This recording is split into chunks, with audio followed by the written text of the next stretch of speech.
Bismillahirrahmanirrahim, in the name of God, the gracious, the merciful. It's a challenge to speak on a closing afternoon session, so I hope you'll stay awake as long as you can listening to me. Some people have spoken without a presentation, some have spoken with a PowerPoint presentation. In Islam, we're taught that the middle way is best, so I shall be doing both. So in my remarks, I've been asked to discuss the relationship between freedom of religion and peace building. And I would like to frame my discussion in terms of internal and external peace building. So this is to illustrate the theory by practice and give examples of how peace building takes place internally in a country and externally to outside of one's country. And I will give some positive and negative examples. The positive, where freedom of religion and belief has been upheld, and that has contributed towards peace, and also examples where freedoms are denied, and they have undermined peace. And I'd like to talk about how countries have responded to challenges, because there are always challenges. So we'll start with the positive. It's always good to start on a positive note. And I'll give examples from the UK, my home country, and with reference to the Ahmadiyya Muslim community, the community to which I belong. The first example I would like to talk about is about hate speech. And that is hate speech on grounds of faith, because it's used as a weapon to create a hostile climate against groups, to target them, to deny them freedoms, and ultimately to deny them freedom of religion. And in the UK, we saw that at one point, programs on television were aired where Ahmadi Muslims were referred to as apostates and blasphemers, as well as being described in abusive language terms. The challenge that was there for us was to get the regulator, Ofcom, to appreciate the underlying message that was given in those discussions. This was not just a religious discussion using religious terminology or religious debate, because obviously talking about apostasy or blasphemy is not a crime, but using it to justify violence certainly is, and this is what was happening. So what was happening on these programs was it was being used to rouse the crowd against Ahmadis with allegations, false allegations of apostasy and blasphemy, which they would then justify as being punishable by death in Islam, something that has no basis in the scripture, but was being broadcast on TV. In some cases, we were even referred to as wajibul qatl, an Arabic phrase which means liable to be killed. So it was clear, this is not a debate, it was a call to arms. And it took a while for the regulator to understand the underlying context and underlying message, and they took action against the channels, and they were fined and cautioned about license conditions. It may seem insignificant, but these sort of small acts make a big difference in building internal peace. Internal freedom of religion is upheld, and those are critical. There may be laws, as we've heard before, that protect freedoms, but unless people are using them to uphold the laws, they serve no purpose. And that action sent a powerful signal in the UK, not only for us, not just for Muslims, but for all communities, that such action was unacceptable. And I would actually recommend the broadcast code that Ofcom uses for all countries. It's a really good template in tackling hate speech. The second example I'd like to give is about the riots in the UK. Now, you may have heard over the summer this year, the UK had a spate of riots that were triggered by a false allegation of a stabbing in the country being carried out by a Muslim, the stabbing in Southport. And that false information triggered the far-right community to take out anti-Islam, anti-migrant and racist riots, attacks on asylum hotels, attacks on mosques. And those were quite serious, and they spread quite quickly. It was amazing the speed at which they spread across the UK, 27 towns and cities in just 1 week. But the positive, the government took quick action. 1,300 arrests were made, 800 people were charged, and sentences handed out within a matter of weeks of those guilty, sentences of 2 to 9 years. And again, it sent a powerful message that not only was violence unacceptable, but the undertones of that violence of being anti-Muslim was also unacceptable, and again provides protection for people of all faiths. But the real story in that incident of riots, to me, was about Hartlepool, and I'd like to share that with you. It was about a local community that responded to a threat of a mosque being attacked, because it's actually fascinating and shows the fruits of freedom of religion on the ground and in peace building. We have a mosque in Hartlepool that was threatened by rioters. Thankfully, the police diverted the riots, but the community, what they did, largely non-Muslim, they stood up and they crowdfunded and raised £13,000 to say, we will give this to the mosques for its security, safety, and should any damage be done, for its reparation. Thankfully, it wasn't damaged. We topped up the funds and gave that money back to charities in that area. But this was a response by the local community, mainly non-Muslim. And why did they take that stand? Because of freedom of religion allows people to engage with their local communities, build trust, build relationships, so that when the time comes, they can stand together and challenge extremism and hate and uphold freedom of religion. So true peace building in action. The last positive example I want to give is about external peace building and how freedom of religion in one country benefits another country. If a country grants its citizens equality and freedoms, then it's actually investing in its own future, in its own peace and its own security, because those citizens actually take action to serve that cause. And they do that, they do that by working to resolve inequalities and injustices beyond the borders of their own country. And as the saying goes, if I help my neighbor live in peace, it helps me live in peace as well. And the example is, again, with reference to the Ahmadiyya Muslim community, but I'm sure this is true for many religious communities, that where a country gives freedoms, those citizens can work, enter business, gain experience, skills, education, and then use that freedom of faith to invest in projects elsewhere, to deliver projects to help others, remove injustices, remove inequalities. And our community in the UK, USA, and amongst other countries have done that. So freedom at home, freedom of religion at home, helps deliver peace abroad. Now, I mentioned positives and negatives, so it wasn't all going to be good news. So I'll now turn to the negative. And the case study I want to give here is Pakistan. And we know that when freedom of religion is denied and persecution is unchecked, then it destroys peace and the chance of peace building. Pakistan is actually an interesting case study because I see that country in two phases. One where freedom of religion was present and we saw growth and success, and the second part where it was denied and a decline in the country. And I'll talk with reference to the Ahmadiyya Muslim community and go to my PowerPoint, which I hope comes on the screen.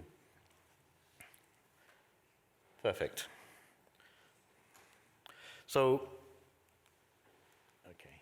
The first thing I'd just like to mention, because many of you may not be aware of what our community is about. So we are the youngest denomination within Islam, and we were founded in 1889. And the unique distinction between our community and other Muslim communities is the claim of our founder, Hazrat Mirza Ghulam Ahmad, peace be on him, whom we accept as the promised Messiah. It's a unique claim within the Muslim world. And those who accepted the claim later went on to become the Ahmadiyya Muslim community. Other Muslims are still waiting for a reformer. It's a revival movement, so no new scriptures, and it's united under global leadership with a very strong focus on peace. And in essence, as all faiths, I believe, give the message, it's about strengthening your relationship with God and serving humanity. And I mentioned leadership. We have a global leader, the current Caliph, His Holiness Hazrat Mirza Masroor Ahmad, is the fifth successor. And this is a spiritual caliphate. The word caliphate has been twisted and turned in modern usage to mean political. We have no political ambition. So I mentioned the early stage of Pakistan, and in that period, when the constitution guaranteed freedom of religion, the country prospered. Our members prospered as well. So Muhammad Zafrullah Khan went on to become the first foreign minister, Professor Abdus Salam, the country's first Nobel laureate, and many people served the country in many fields. I also want to make the point that when we speak about Pakistan, we speak as friends. our members gave their life and blood to the country, and it is our view and desire that the country prospers so that all citizens prosper. But the country did undergo a change.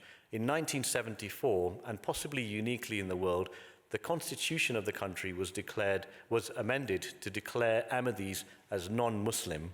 So the constitution explicitly writes out that Ahmadis are to be deemed non-Muslim.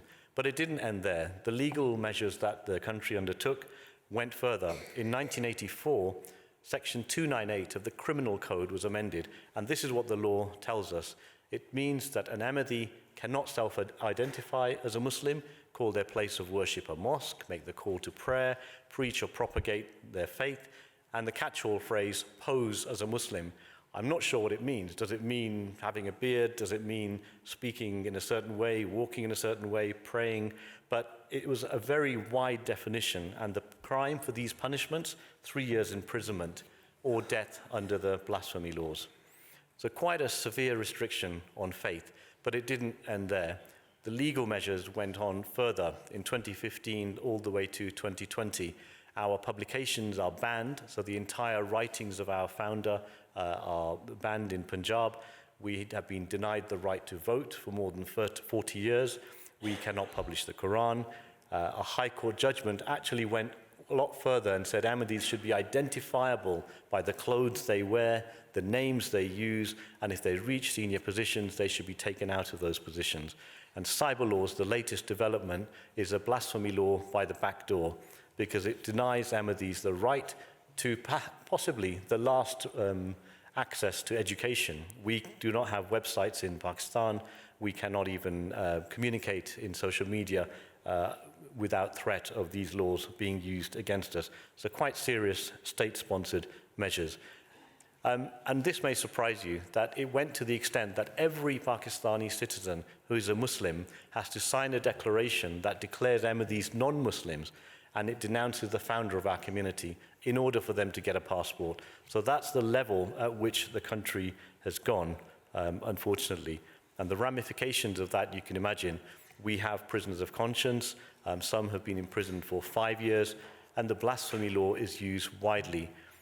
Because this is a legal conference, it's probably worth just mentioning the threshold of evidence that's used in Pakistan under its blasphemy laws. If I was accused of blasphemy and somebody was reporting this to the police, they would say, well, what did that person say? And they will say, I can't say that, because then I would be accused of blasphemy. And that is an acceptable level of evidence for a charge to be registered by the police against people, not just Ahmadis, but others as well. And that has fed a culture of climate of hostility, violence, attacks, both to our homes, businesses, and to our children. And just as a sort of an example of that, these attacks are carried out by extremists at our mosques. They destroy our mosques. They remove the fundamental Islamic creed, the kalma, that there is only one God, and Muhammad, peace be on him, is the messenger. They attack graves, and these are also being done by the police.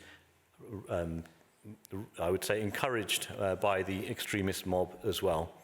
Murders, we've had nearly 280 plus people murdered, 4 in this year alone, just on grounds of faith. And in education, children are taught at a young age in primary school that these people are disbelievers, they're apostates, and the punishment for apostasy is death. And we have teachers and students regularly expelled from schools across the country. My last point on this, just to show the level of persecution, is about hate speech. I mentioned the example in the UK. Contrast this to the example in Pakistan. These are just some quotes from recent public speeches made in large rallies.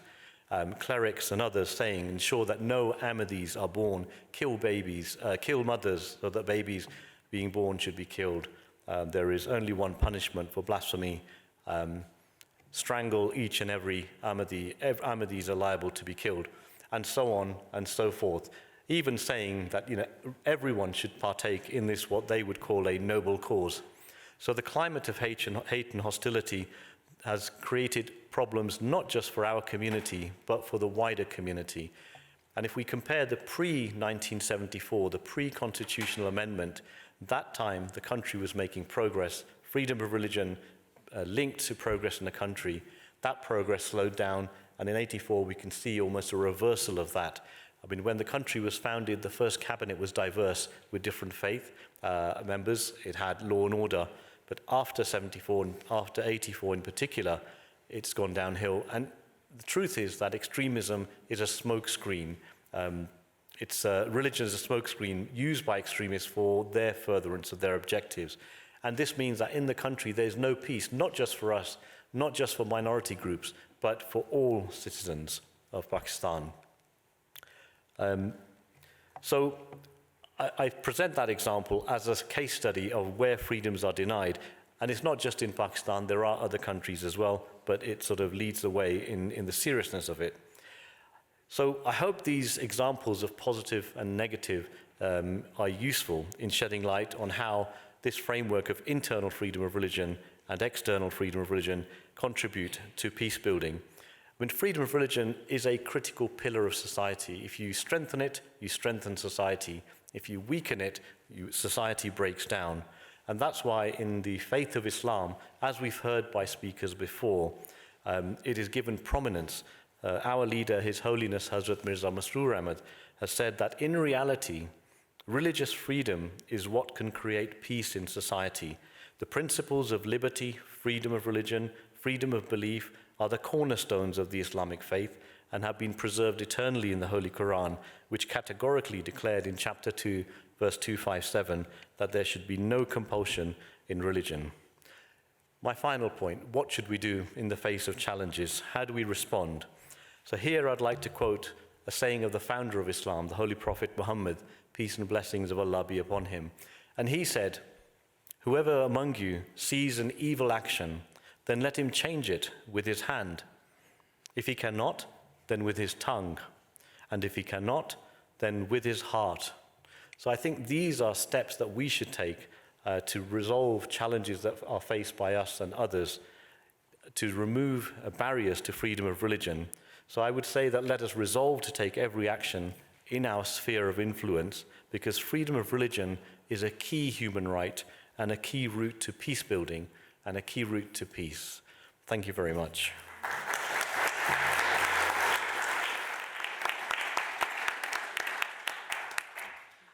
Thank you, Mr. Ahmad. We'll now be privileged to hear from Patrick Fletcher, who is Senior Advisor for Theology and Social Doctrine in the Canadian Conference of Catholic Bishops. We should add that he lives in Ottawa with his wife and 6 children. He is presently one of 3 vice presidents of the Canadian Council of Churches. His work on ethical and moral issues of importance to the Catholic Church has included frequent collaboration with broad coalitions of religious groups in Canada on matters of public concern. Mr. Fletcher, please. Thank you.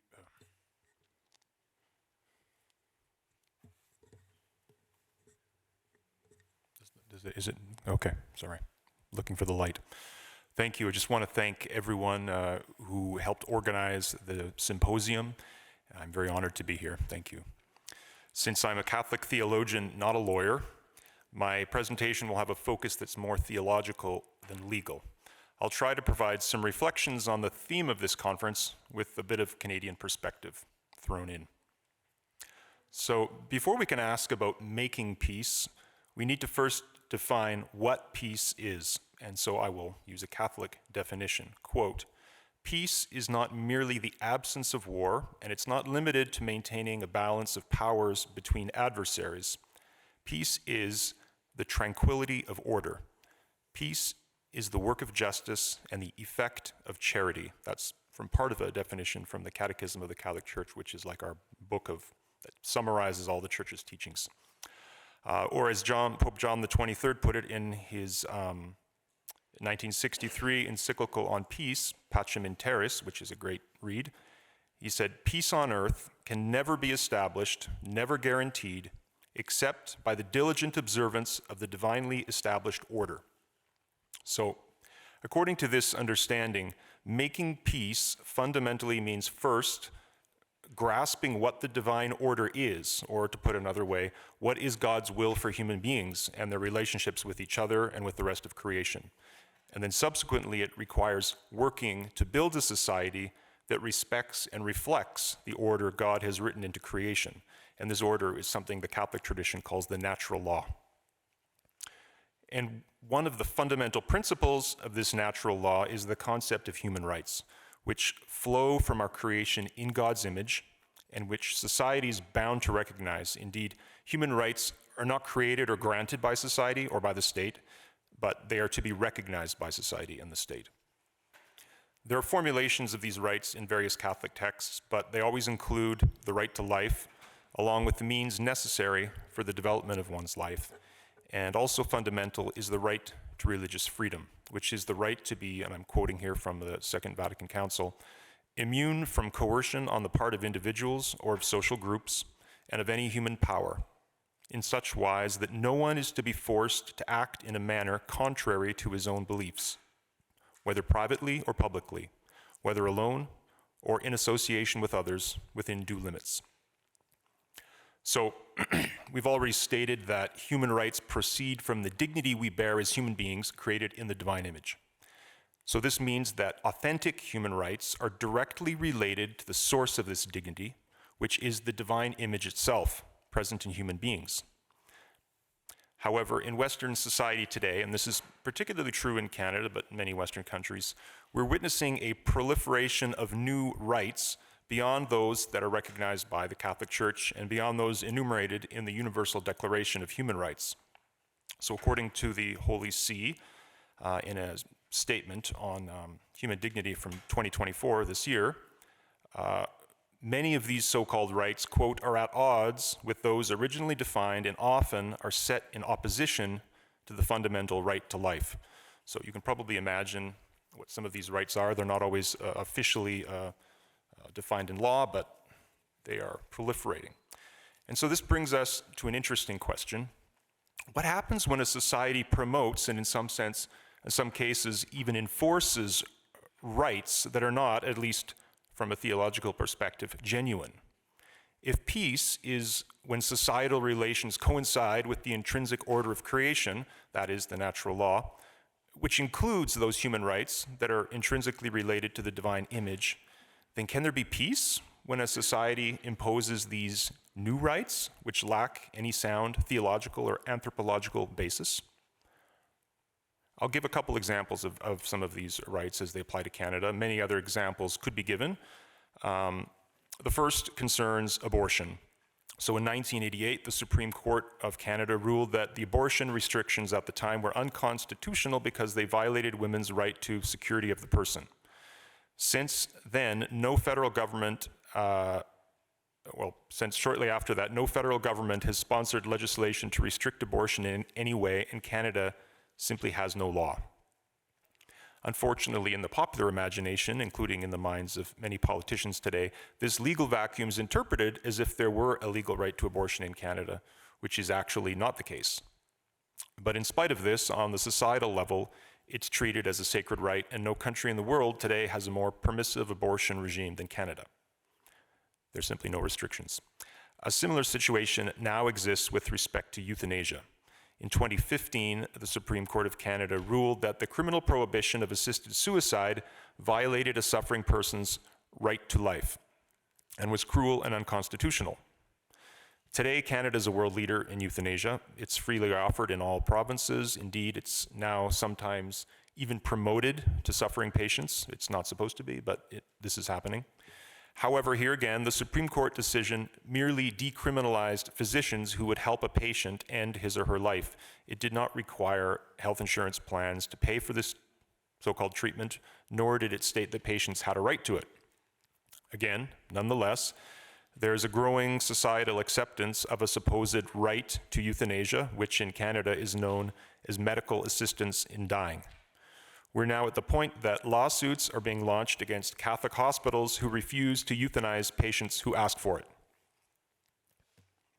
So, if peace is the state of right relationship between human beings, then it seems axiomatic that peace does not exist where the killing of human beings is carried out by the state, whether of the unborn, the sick, the disabled, or the elderly.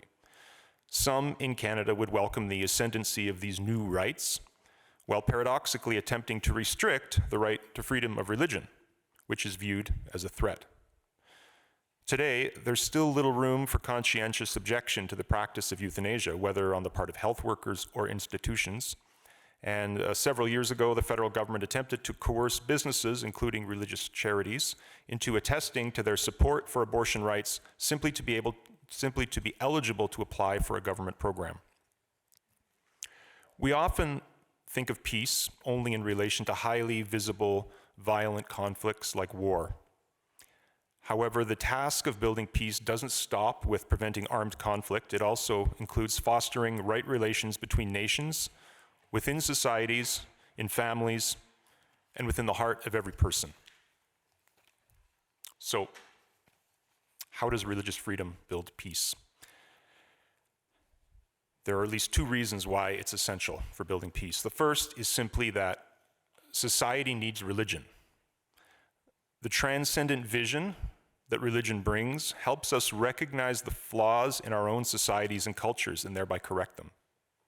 In his message for the 2011 World Day of Peace, Pope Benedict XVI observed that, quote, "The exclusion of religion from public life deprives the latter of a dimension open to transcendence. Without this fundamental experience, it becomes difficult to guide societies towards universal ethical principles and to establish at the national and international level a legal order which fully recognizes and respects the fundamental rights and freedoms." The second reason that religious freedom is essential for peace building is somewhat obvious and has been touched upon by many other presenters during the symposium, including Farid just now, and that is that to suppress the right to freedom of religion, which is essentially the right to pursue questions of ultimate truth and meaning, just does so much damage to human societies that no peace can truly exist when the right to freely pursue the truth and embrace it when it is found is denied.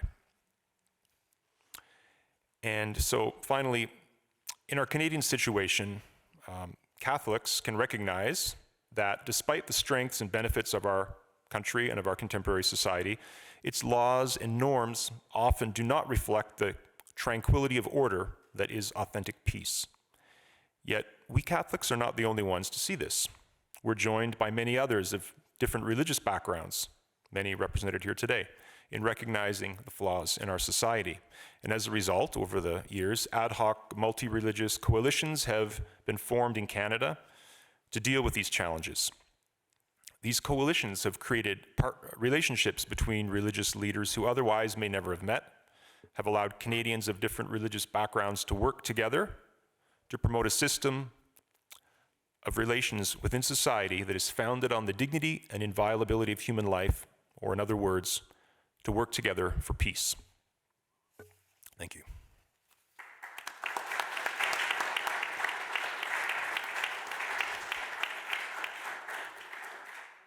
Thank you very much, Mr. Fletcher. We'll now move directly to Deina Warren, who is the Director of Legal Affairs at the Canadian Centre for Christian Charities, where she advises on a broad range of charity, tax, and regulatory matters, as well as religious freedom and human rights law. She also engages in government consultation and advocacy. Ms. Warren, please. Thank you very much. First, I just want to thank BYU for hosting us and for all of those who have led and organized this fantastic symposium. It has been wonderful, and I am so honored and delighted to be here with you today. So as Shon has just mentioned, I am the Director of Legal Affairs. This session was called Religious Leaders. So I am a lawyer and definitely not a religious leader. However, my organization, which we like to call the 4 Cs, it's a lot easier to say, serves religious leaders across the country of Canada. So I am keenly aware of both the excellent contributions these leaders make and the challenges they currently face. So as we know, if religious freedom means anything, it must mean that religious activity, expression, and belief extend beyond the walls of the church, the synagogue, the mosque, and the temple, and that they can be expressed without fear of reprisal. Under the broad theme of peacekeeping for this symposium, we've been asked how religious freedom has brought religious groups and benefits into public life that might not otherwise have been. Outside of the intangible spiritual benefits of religious freedom, one of the most visible societal benefits is the practical outworking of religious beliefs. the expression of faith through acts of service that contribute to the social well-being of the community and culture at large. As someone who works with and for charities, this is forefront of my own experience, and I will largely focus my remarks on faith-based charities and charitable acts. So what we see and what I want to talk about today is the real challenge that Canadian religious leaders are facing and how they can operate beyond the walls of the church in ways that both further and are consistent with their religious beliefs.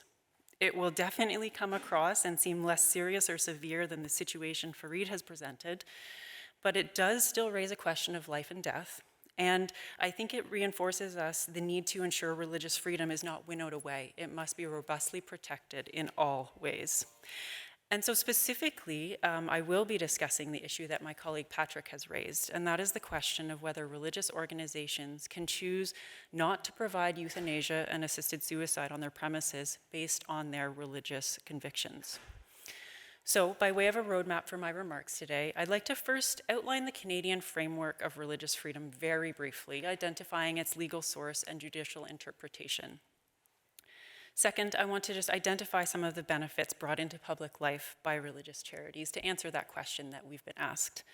And third, I want to dig a little bit more into that challenge to communal or collective religious freedom currently faced by faith-based charities like hospitals, hospices, and long-term care homes as it relates to euthanasia, or as Patrick mentioned, our acronym in Canada, MAID.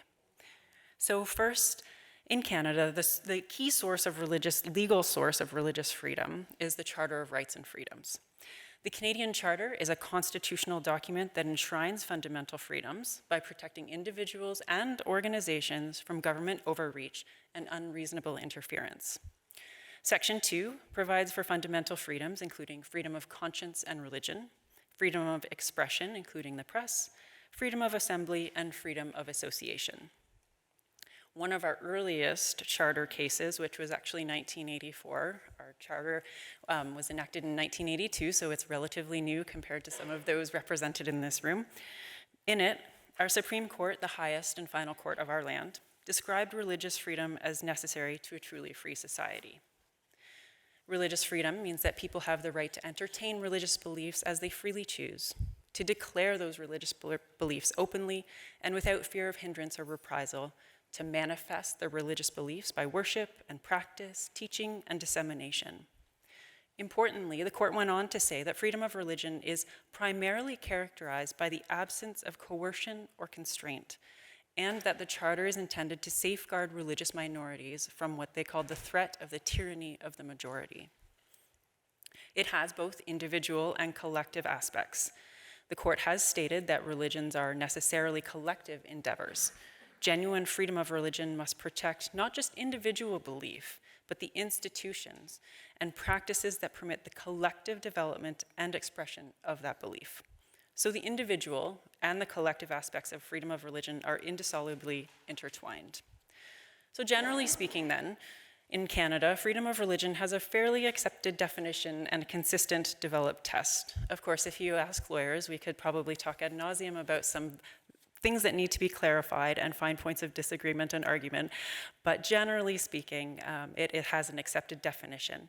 Its application has not always resulted in good decisions for religious organizations, and there are some challenges on the horizon. But before I move to that one particular challenge I identified, I want to take a moment to just speak to some of the benefits religious groups have brought into Canadian public life. After all, we're not here primarily to discuss the nuance of Canadian judicial interpretation of religious freedom, which I'd be happy to chat with you about later, but the nexus between religious freedom and peace building.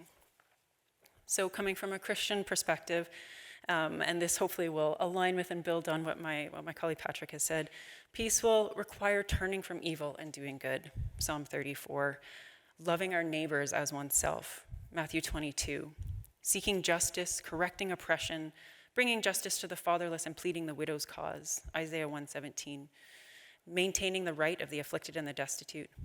Importantly, rescuing those who are being taken away to death, Proverbs 24, and loving God's design and intention, including to preserve and honor every life. So how do these statements of Christian faith, how do those translate into benefits for the public life? Well, it's focusing on the other. It's honoring others and putting their interests before one's own. It's creating community, enhancing social cohesion, creating places of belonging. It ensures that the voiceless can retain a voice, that the vulnerable can have an advocate. It provides an important form of a moral conscience in the public square, and it promotes the human dignity and sacredness of life. It is impossible to disconnect these benefits from beliefs. One cannot demand services be severed from their underlying motivating faith. For religious individuals and organizations, faith is not just a creed or a history or a community. It is an identity that reaches to the very core of their being, the expression and outworking of which is charitable acts. But it is precisely those charitable acts that are facing a challenge. And so now I want to move to digging a little deeper into the issue of MAID. So in Canada, we are seeing growing pressure on charities that will not provide MAID on their premises due to their religious beliefs. There's pressure for them to abandon their beliefs on this most pressing matter, the nature, quality, value, and extent of life. Undoubtedly, there are a variety of convictions about this issue, even in this room. However, what is also undoubtedly true is that in a religious context, life and death are sacred moments, and that each person has inherent worth and dignity. Each and every person is created intentionally, purposefully, and uniquely. The issue of MAID, therefore, engages religious beliefs in a profound and fundamental way. Now, Patrick did describe some of the context around MAID, but I just would like to give you a very brief picture of the progression of MAID in Canada. It is relatively new. In 2015, as Patrick said, our Supreme Court struck down the criminal prohibition and legislation followed a year later, 2016. Fast forward to 2022, and MAID has expanded in remarkable ways. In that year, 2022, it accounted for 4.1% of all deaths in Canada. There were approximately 13,241 deaths, which is approximately 36 people per day. That represented a 31.2 increase from 2021, and Canada reached that rate 11 years earlier than predicted by Health Canada. All of this is just meant to demonstrate the incredibly rapid expansion of MAID and the significance of faith-based organizations providing MAID-free spaces that serve as safe harbors against the tide of MAID. So this challenge actually comes through both a constitutional challenge in the courts from the public, as well as legislation from the government. I'll focus primarily on the court case. So in this case, it is a Catholic Christian charity that is providing essential healthcare services. In its words, to meet the physical, emotional, social, and spiritual needs of those served through compassionate care, teaching, and research. This institution, and many others like it, are built on gospel stories of healing, the compassion, dignity, and healing that Jesus extended to all people, particularly marginalized communities and individuals, without expecting anything in return. Proponents of MAID and those involved in this court case argue that individuals' right to access healthcare must be given priority over institutional or communal religious freedom, because these religious institutions may be filled with people, but they are built of bricks and mortar and should not be permitted to take a stance on this complex social issue. But is this true? Are religious healthcare organizations merely cogs in a machine whereby an individual patient makes a demand and the machine delivers? The court case also argues that allowing faith-based organizations to opt out of providing MAID violates charter rights guaranteeing the right to life, liberty, and security of the person. It further argues that faith-based organizations, by acting in accordance with their beliefs, impose or coerce those beliefs onto others. But if we accept these arguments, we diminish and minimize, if not entirely remove or eliminate, religious organizations' role as key institutional and moral actors in civil society. These arguments pit religious freedom against life, liberty, and security, pit religious freedom against individual rights, and characterize compassionate, faith-based care as coercion. But what that position also forgets is that true religious freedom means the absence of coercion or constraint, as defined by our court, and fails to see the act of coercion in its very goal, requiring religious organizations to euthanize patients against their religious beliefs. So what's at stake? Well, a lot, but this active issue provides a helpful case study of what could result if religious freedom is not upheld, not honored, and not equally valued alongside other important rights and freedoms. The result would be enforced conformity, where only one voice is allowed, suppressing dissent and diversity. The result would be that vulnerable people are exploited.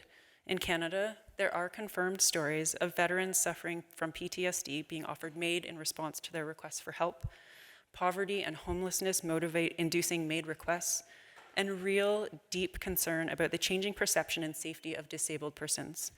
It is quite literally a matter of life and death. The result would be that a public moral conscience about the value of human life is silenced. And the result would be coercion and constraint.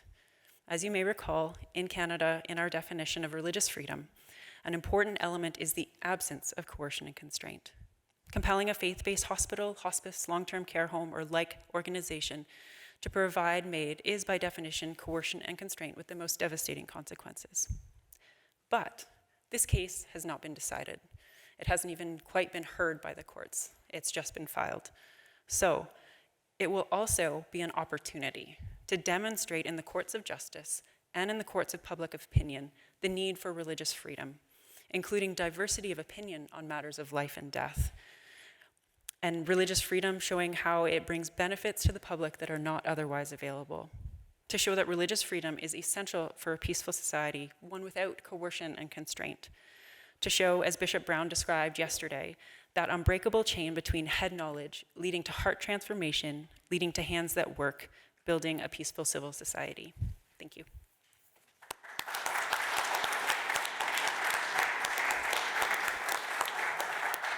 Thank you very much, Ms. Fletcher. And we now have Ms. Warren, excuse me, wow. It's okay, we are both Canadian. Mixing. I'm going to start, we're going to move to first names now, I think, following your example. Let's take time now for questions. If you'll please offer a question, hopefully one question, not three questions disguised as one question, so we can have some time to answer them, and state your name if you'll stand and ask questions when you're ready to do so. Please. Got a microphone coming around. Thank you. I have a simple question, and that is, what is the public opinion in Canada about euthanasia? You're talking about the courts and what rights they might declare or not declare, but where is public opinion moving on that issue? That question going to either Patrick or Deina. Sure. It's an interesting question. I think it depends on what type of, who the recipient is, where public opinion is. Generally speaking, I think it's relatively supportive of the status quo where a death is reasonably foreseeable. In Canada, there are two tracks. One where a patient's death is reasonably foreseeable and one where it is not. There was also a proposal to expand it to those who are suffering solely from mental illness. That one attracted a lot of criticism and concern from the general public and has been postponed until 2027 at this point in time. So I would say it's generally supportive of it in the first two contexts. I don't know if Patrick, I don't have any statistics to provide for you on that though. Just one follow-up, and what is the public opinion about whether your hospital should be compelled to conduct it? That's just part two of the question. I'm not sure I've seen any general public statements, certainly no polls on that question. It hasn't really come. It's just at the very early stages in terms of the court case. Patrick, did you? Yeah, I don't recall precisely polls on that question, but on similar types of questions, what I've noticed is that it depends on how the poll is phrased, on how people will answer. Good. We have a hand here. There's over on this side of the room. There's a microphone coming.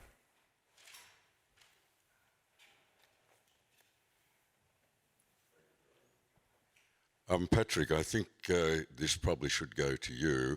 I walked in a bit late, so it's my fault, but I heard you mentioning about rape and euthanasia.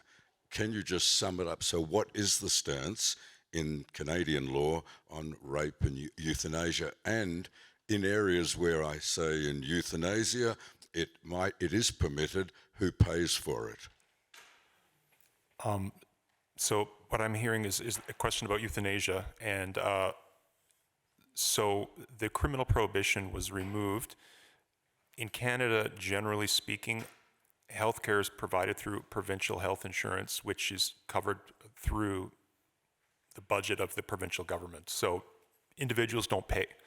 So it doesn't cost anything to get euthanized in No, Canada. it is the same in my country, Australia. It's just covered by the taxpayer. Thank you, Patrick.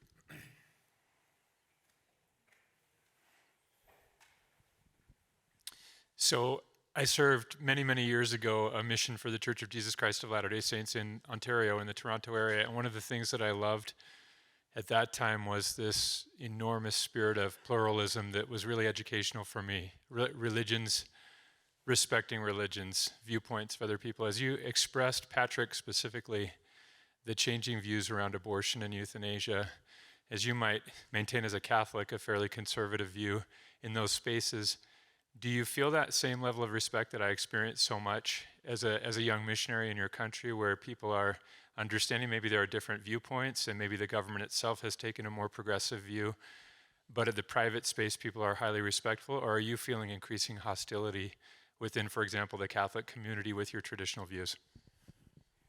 It's kind of a personal question, so it's I can only answer personally, and I guess it depends who you're hanging out with.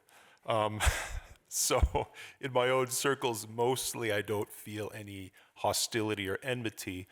I think it's more in public, in the public square, whether it be schools or other kinds of public places, or you're getting government messaging where you start to feel that different views aren't really respected or desired. So, but I mean, the more conservative, if you will, position held by Catholics and evangelicals and others is also shared by Muslims and many people in Canada. So it's not like if it's a minority, it's not a tiny minority view. Deina, do you have anything you'd like to add in response? No, I think that's I would agree with that assessment.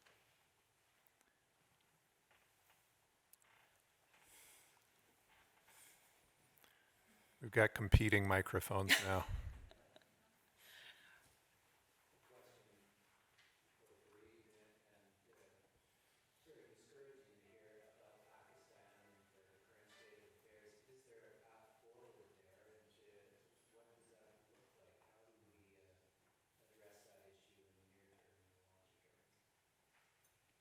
Yeah, really good question. I think the path forward in Pakistan or countries that face similar problems, one is about tackling extremism and extremists, and by that I mean upholding law and order. So even if people have different views, strong views, they should not be allowed to get away with violence. So I think a strengthening of the legal and judicial systems to tackle that problem, which I see is the root cause of the issues in that country. And linked to that is education. The lack of education breeds intolerance and opens up spaces for others to prey on innocent minds and take advantage of that situation. So a special focus on education would be welcome. At the moment in Pakistan, the history has been a lot of these schools have been underfunded, so they've had funding for madrasas, which have bred radicalization. Not all of them, but most of them. So if you don't have children and your future generations growing up with tolerance and respect, then that adds to the problem. So those would be my two initial responses.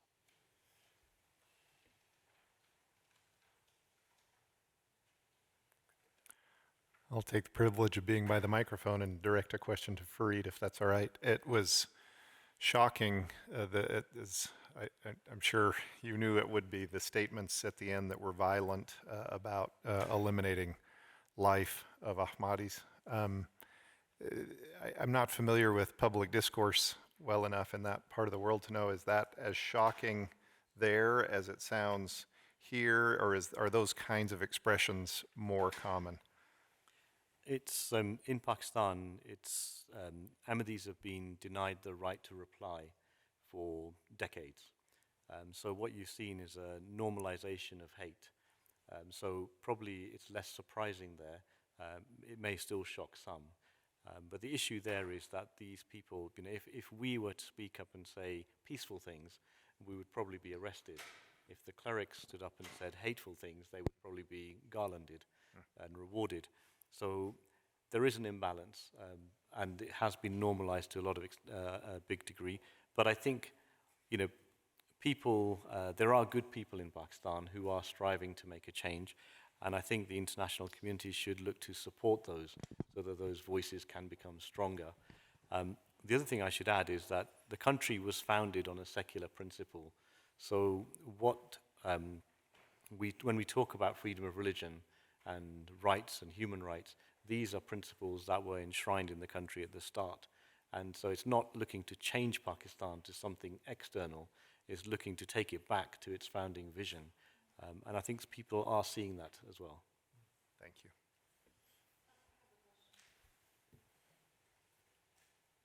So it seems to me that separation of church and state is extremely important for the protection of religious freedom. So a question I have is, in the Pakistani original constitution, was there an explicit separation of church and state? Because otherwise, a radical religion can take over the state, right? So in the original constitution, pre-1974, it granted freedom of religion, and there was no reference to the state interfering in the rights of individuals in terms of religion and belief.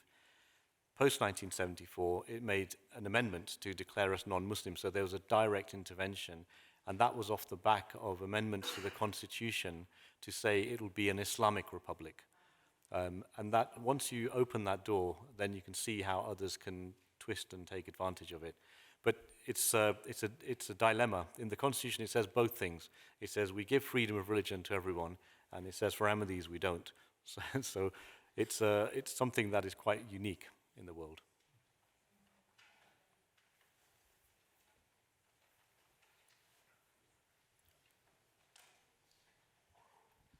Yeah, Mr. Ahmad, I am from India and you are from Pakistan. We are supposed to be enemies, India consider Pakistan as not very friendly.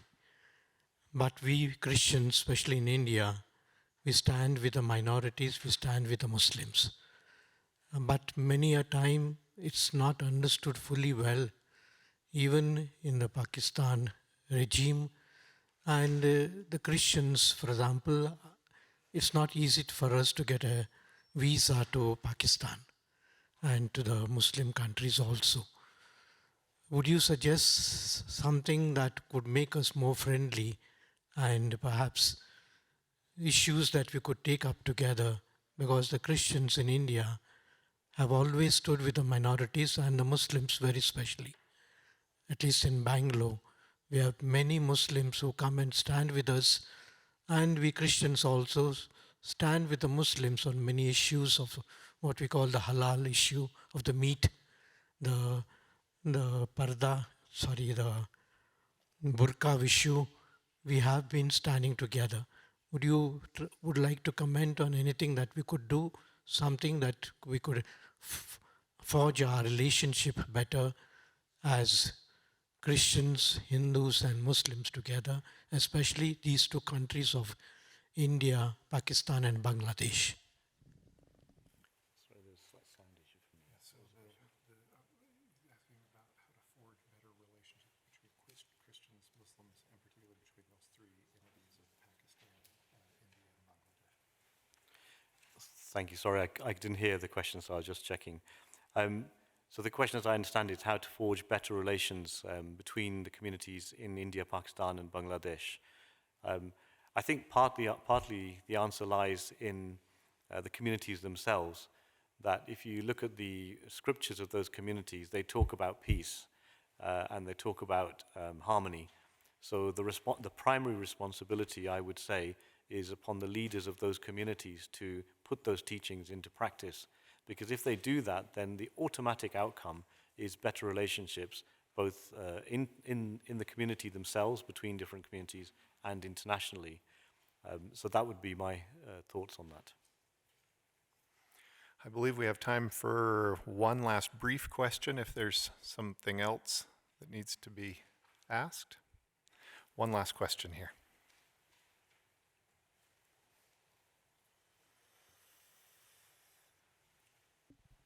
Thank you. My question is again for Mr. Ahmad.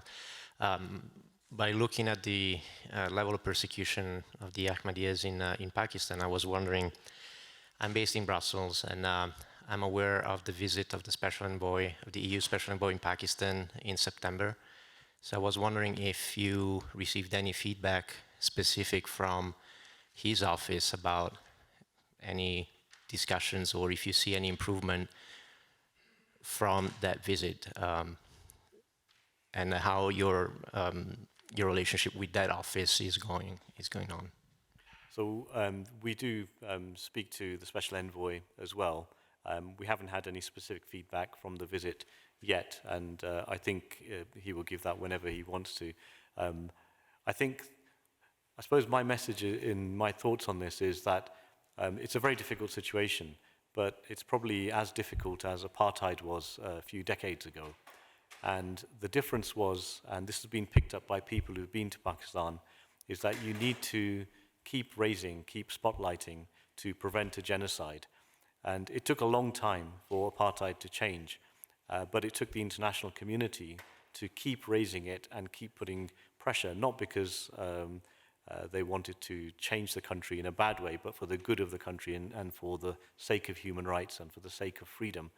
So I think that the case is here as well. It will take time, and we don't know how long that time frame will be, but what we need, as I mentioned in my talk, is that for people to raise their voices for the good of the country, because this is something that would benefit the country itself, but it may take some time.